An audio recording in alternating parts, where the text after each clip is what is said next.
Alors que le nombre de détenus en France a atteint un nouveau record historique au 1er avril avec 77 450 personnes incarcérées, comment réussir sa réinsertion? Laura Striano et Vincent Calcani se sont rendus à la maison d'arrêt d'Angers pour une rencontre étonnante entre des détenus et un ancien footballeur venu témoigner de son passage de sportif professionnel à sa vie d'après. Regardez. Ils sont près d'une vingtaine à être venus écouter et surtout donner leur avis. Le temps, ça dure 45 minutes, ça ne dure pas 22 minutes ou 78 minutes, vous voyez. Il y a des règles. Et quand on est comme nous, élevé un peu dans la rue, les règles, on en a besoin.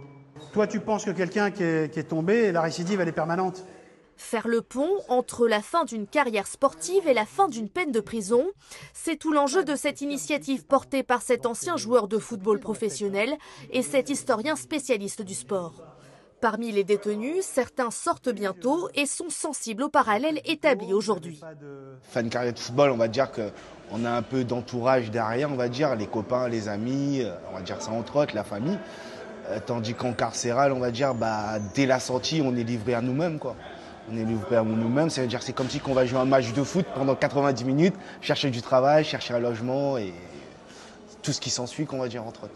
Depuis qu'il a quitté les terrains en 1986, Zahir Kedadouche a bien évolué. D'abord conseiller technique de Jacques Chirac, avant d'être nommé consul général, puis ambassadeur de France. Il sillonne désormais les prisons de tout le pays pour parler intégration et surtout seconde chance. Leur couleur de peau, leur origine, plus leur parcours. Là, c'est la sanction suprême. Et donc, c'est pour ça que c'est très difficile. C'est une goutte d'eau qu'on apporte à des gens qui n'ont pas une très bonne image d'eux-mêmes. Et donc, de voir quelqu'un qui leur ressemble par le nom, par le parcours, par l'histoire, peut-être que ça peut être une petite lumière. Après les maisons d'arrêt de Laval et d'Angers, le Tour de France de l'association Nouveau Regard Network se poursuivra dans le Nord ou encore en Guyane. En politique, la démission de Pénélope Fillon du conseil municipal de